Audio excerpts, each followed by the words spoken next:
जागुन के पार्वतीपुर में चर्च समेत कई घरों में आगजनी। डर के साए में जी रहे हैं गांव के लोग।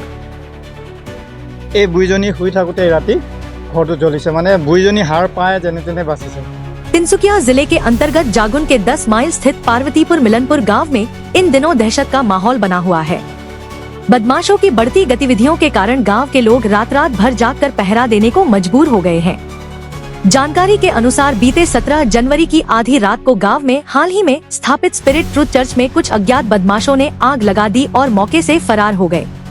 इस घटना से पूरे इलाके में सनसनी फैल गई। चर्च के पादरी ज्ञान छेत्री ने मीडिया को बताया कि उसी रात गांव के 2 अन्य घरों में भी आगजनी की घटना हुई थी, जिससे ग्रामीणों में डर और चिंता का माहौल बन गया है। घटना के बाद अगले दिन सुबह गांव के ईसाई समुदाय के लोगों ने जागुन पुलिस चौकी में लिखित शिकायत दर्ज कराई। हालांकि स्थानीय लोगों का आरोप है कि पुलिस ने संदेह के आधार पर 2 युवकों को हिरासत में लिया था, लेकिन कुछ समय बाद ही उन्हें छोड़ दिया गया, जिससे ग्रामीणों में नाराजगी देखी जा रही है। उल्लेखनीय है कि असम अरुणाचल सीमा से सटे इस पार्वतीपुर गांव में लंबे समय से नशे के पदार्थों का अवैध चलन होने की शिकायत मिलती रही है। ग्रामीणों के अनुसार यहां अरुणाचली शराब, चुलाई, गांजा और अन्य नशीले पदार्थ आसानी से उपलब्ध हैं। इन नशीले पदार्थों के सेवन के बाद कुछ युवक असामाजिक गतिविधियों में शामिल हो रहे हैं और ऐसी घटनाओं को अंजाम दे रहे हैं। ग्रामीणों और पादरी ज्ञान छेत्री ने प्रशासन से मांग की है कि इलाके में नशीले पदार्थों की अवैध बिक्री पर कड़ी कार्रवाई की जाए, ताकि गांव में शांति और सुरक्षा का माहौल वापस लौट सके। News desk report any times 24/7।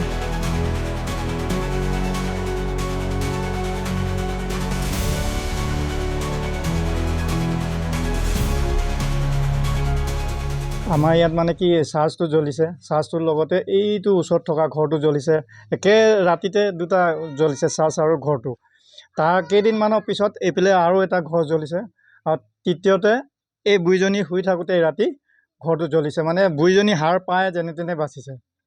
আৰু তাৰ কেইদিনমানৰ পিছত আৰু এটা ঘৰ, মানুহ নথকা ঘৰ এটা জ্বলি খতম হৈ গৈছে, চাৰকাৰ হৈ। গতিকে এই বস্তুটো আমাক ন্যায় লাগে। আৰু লগতে আমাৰ গাঁৱত যিটো মদ চলি আছে, সেই মদৰ সেইবিলাক সকলোখিনি এটা বুলি নহয়, গোটেইখিনি যাতে আমাৰ পৰা বন্ধ হওক। আমি মদৰ কাৰণে বেছি অশান্তি পাইছোঁ, গাঁওখনৰ সমস্যাটো সেইটো কাৰণে বেছি কিবা নিচিনা লাগিছে, আমাৰ মানে বিশৃংখলতাৰ নিচিনা লাগিছে। গতিকে মদটো যাতে বন্ধ হওক, আমি সেইটো ন্যায় বিচাৰোঁ। এইটো আমাৰ প্ৰশাসনৰ পৰা আমি এইটো বিচাৰোঁ, যাতে সেইটো বন্ধ কৰি দিলে ভাল পাওঁ আমি।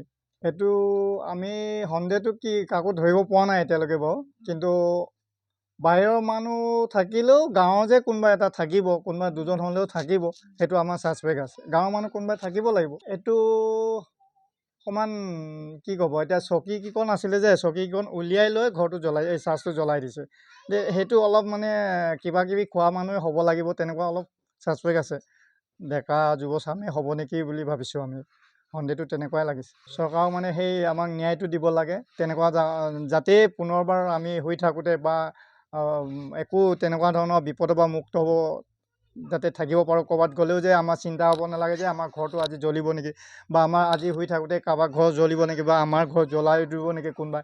সেই চিন্তাটোৰ পৰা যাতে আমি মানে আঁতৰি থাকিব পাৰোঁ, বা প্ৰশাসনে সেইটো যাতে আমাক ন্যায়টো দিয়ে, সেইটোৱে আমি বিচাৰোঁ। छेत्री लाकला गाँव মই পাষ্টাৰ, এইটো চাৰ্চৰ পাষ্টাৰে মই। ইয়াত ঘটনাটো 17 তাৰিখ ৰাতিপুৱা লগভগ 1:30 বজাত ইয়াত জুই লগাই দিলে মই খবৰ পাইছোঁ। তেতিয়া আমি ৰাতিপুৱা আহি চাইছোঁ বস্তুবিলাক। আৰু মেইন পাৰ্পজটো হোৱা হয় আমাৰ এইটো মদবিলাক বনোৱাৰ পৰা এইটো হৈ আছে। আৰু আমাৰ ইয়াতে আগতে আছে য'তে মদ বিক্ৰী হয়, ধুমধাম মাৰপিট হয়। আমি বহুতবাৰ ইহঁতক কওঁ, কিন্তু ইহঁতে নেমানে। এইটোৰ কাৰণে ইয়াত আমাৰ চাৰ্চটো বহুত ডিষ্টাৰ্ব হয়, লগতে আমাৰ ইয়াতেও গাঁৱতো ডিষ্টাৰ্ব হয়। আৰু ইয়াত ইটোৰ পৰা বহুত মানুহৰ মেণ্টেলি প্ৰব্লেম হৈ আছে, আৰু আমাৰ চাৰ্চকেও টৰ্চাৰ হৈ আছে, আৰু লগতে ইহঁতৰো ইফেক্ট হৈ আছে। আৰু আমি নম্বৰ 1 এইটো বিচাৰোঁ চৰকাৰৰ পৰা কি, নম্বৰ 1 আমাক সুৰক্ষা লাগে, নম্বৰ 2 আমাক ইটো মানুহ ধৰি উলিয়াই যোনটো ইণ্ডিয়ান কনষ্টিটিউশ্যন আৰ্টিকল 25 মতে আমাক ইণ্ডিয়া কনষ্টিটিউশ্যনে ৰাইট টু ফ্ৰীডম দিছে, ইটো আমাক লাগে। আৰু 19 আৰ্টিকল 19 আৰু 21 মতে এইটো চাৰ্চ আগতে, টেম্পল আগতে মদ বিক্ৰী কৰিব নাপাৰে। এইটো মদ খোৱাৰ পৰা, এইটো বিক্ৰী কৰাৰ মানুহবিলাকৰ ব্ৰেইনবিলাক, মাইণ্ডবিলাক এফেক্ট হৈ কিনে কাজিয়া হয়, মাৰপিট হয়, হুলস্থুল হয় কেতিয়াবা চাৰ্চত আগতে আমি কেতিয়াবা খ্ৰীষ্টমাছ সময়তে যেতিয়া আমি চেলিব্ৰেট কৰোঁ মদ খাই মানুহ আহি যায় ইয়াত ফিল্ম গান লগা বোলে কিবা কি কয় তো আমি ইহঁতক মানা কৰোঁ আৰু তিছৰা নম্বৰ আমি এইটো বিচাৰোঁ ইহঁতে যিমানটো বিয়া কৰিছে এইটো ফাইন ভৰি দিব লাগে আৰু থাৰ্ড নম্বৰ আমি এইটো বিচাৰোঁ কি ইহঁতক ইটো জেগাত যোন আমাৰ চাৰ্চকে আমাৰ গাঁওকে আমাৰ জাগুন এৰিয়াটো যিমানটো মই জানো আগতে এনেকুৱা নাছিলে শান্তিপূৰ্বক মানুহ প্ৰেমভাৱে মিলমিলাকে থাকে আৰু তেনেকুৱাবিলাকক ইয়াৰ পৰা বাহিৰ কৰিব লাগে Anytimes 24/7. Your news, your voice.